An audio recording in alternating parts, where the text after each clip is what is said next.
First of all, namaskaras to you, Sadhguru.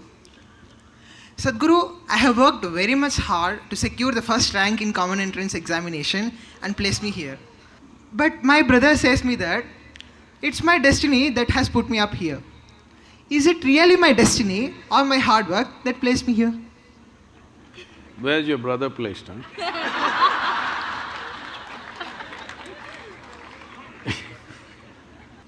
See, what people are generally calling as destiny is essentially what they end up creating unconsciously. When I say unconsciously, as you sit here right now, as everybody sits here right now, there is physical activity going on within the system. There is mental process, there is emotional activity, and of course the life energies are active. Every moment, they are taking in hundreds of inputs, whether you're conscious or not conscious. So if I ask you a question, since this morning, from the time you woke up till now, of these 4 dimensions of activity, how much have you conducted consciously? What percentage do you think? Few things. How much percentage do you think? 25%. You are very generous man. It's well below 1%. If you walk from there to there, there will be 25 different kind of smells that you're not conscious of, that the body registers and records. There are 100 different kinds of sounds that the body registers that you're not conscious of. Like this throughout the day and night, in wakefulness and sleep, this is happening.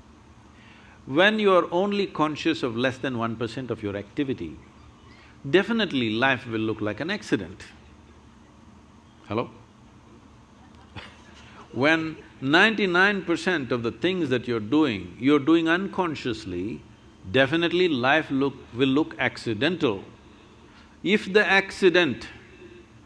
See, it is so happened, somebody fell off on the street and had a brain injury, after that suddenly, they started working their mathematics in a wonderful way.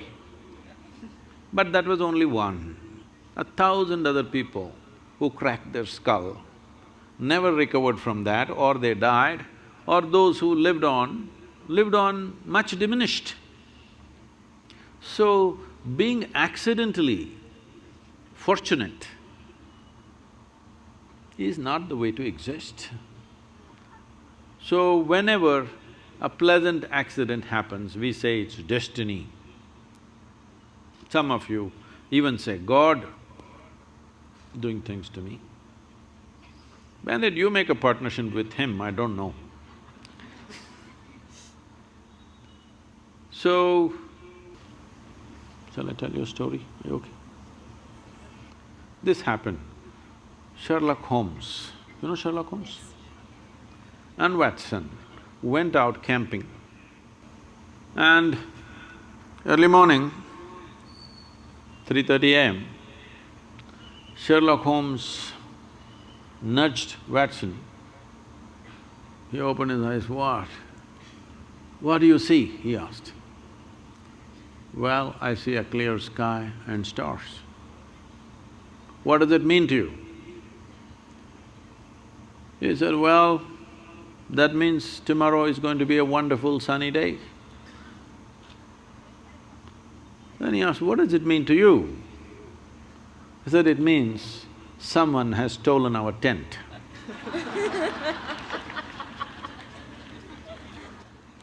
So, we don't know what went missing, and something may fall here and there by chance, but that's not the way life works.